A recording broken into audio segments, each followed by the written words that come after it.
আসসালামু আলাইকুম। কেমন আছেন সবাই? আশা করি ভালো আছেন। আলহামদুলিল্লাহ আমিও ভালো আছি। তো আমার টাইগার মুরগির জন্য আমি লেয়ার 1 খাদ্য তৈরি করছি।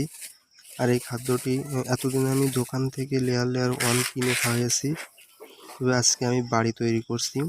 এতে বেশ অনেক উপাদান দেব। যেমন বিশেষ করে ভুট্টা ভাঙাটা হচ্ছে বেশি এদের পরিমাণে প্রয়োজন হয় ভুট্টা ভাঙা। তো আমি এখানে ভুট্টা ভাঙা দিচ্ছি, খুদ দিচ্ছি, আরও বেশ অনেক কিছু উপাদান দিচ্ছি যেগুলো আমি এখন বলবো না। তাও কিছু কিছু বলি, যেখানে সয়াবিন মিল আছে, খোল আছে, ভুট্টা ভাঙা আছে, খুদ আছে, ভুসি আছে, আরও কিছু মেডিসিন, আরও অন্যান্য অনেক উপাদান দিয়ে আমি এগুলো তৈরি করছি। তো এখন বলবো না, কারণ হচ্ছে আগে আমি এগুলা আমার নিজের মুরগিকে খাওয়াবো। খাইয়ে হচ্ছে কেমন রেজাল্ট আসে, কেমন হচ্ছে মুরগিগুলো ডিমের জন্য কেমন ডিম দেয়, এগুলো দেখার পরে ভালো মন্দ বুঝে তারপর হচ্ছে আপনাদের মাঝে শেয়ার করব যে আমি কতটুকু কি পরিমাণে ব্যবহার করেছি। কারণ আমি চাই না যে আমার জন্য আপনাদের ক্ষতি হোক। আগে আমি ব্যবহার করে যদি ভালো ফলাফল পাই তাহলে আপনাদের মধ্যে শেয়ার করব ইনশাআল্লাহ। ভালো ফলাফল পেলেই তো হচ্ছে আপনাদের লাভবান হতে পারবেন। যদি হচ্ছে আমি বলি কি কি ব্যবহার করেছি এবং সে অনুযায়ী বানান এবং দেখা যাচ্ছে ফলাফল ভালো হলো না, সেতে হচ্ছে লস খাবেন আপনারা।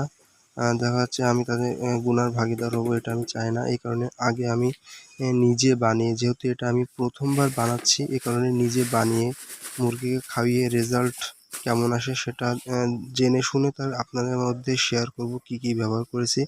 তো আমি এখানে হচ্ছে সকল উপাদান ব্যবহার করার চেষ্টা করেছি। যা যা প্রয়োজন, মেডিসিন, ঔষধ, খাদ্য হজমের জন্য যা যা প্রয়োজন সব কিছু এখানে ব্যবহার করেছি, যাতে মুরগির কোনো সমস্যা না হয়। যদি রেজাল্ট ভালো হয় আপনাদেরকে জানাবো ইনশাআল্লাহ। তো এগুলো মিক্স করার পরে খাইয়ে যদি হঠাৎ করে তো আর জানানো যায় না, বেশ কয়েকদিন খাইয়ে আমার মুরগিগুলো ডিমের জন্য প্রায় প্রস্তুত। কয়েকদিনের মধ্যে ডিম দেবে ইনশাআল্লাহ। তো দেখতে পাচ্ছেন যে আমি এখানে 2-3 রকমের মেডিসিন ইউজ করেছি।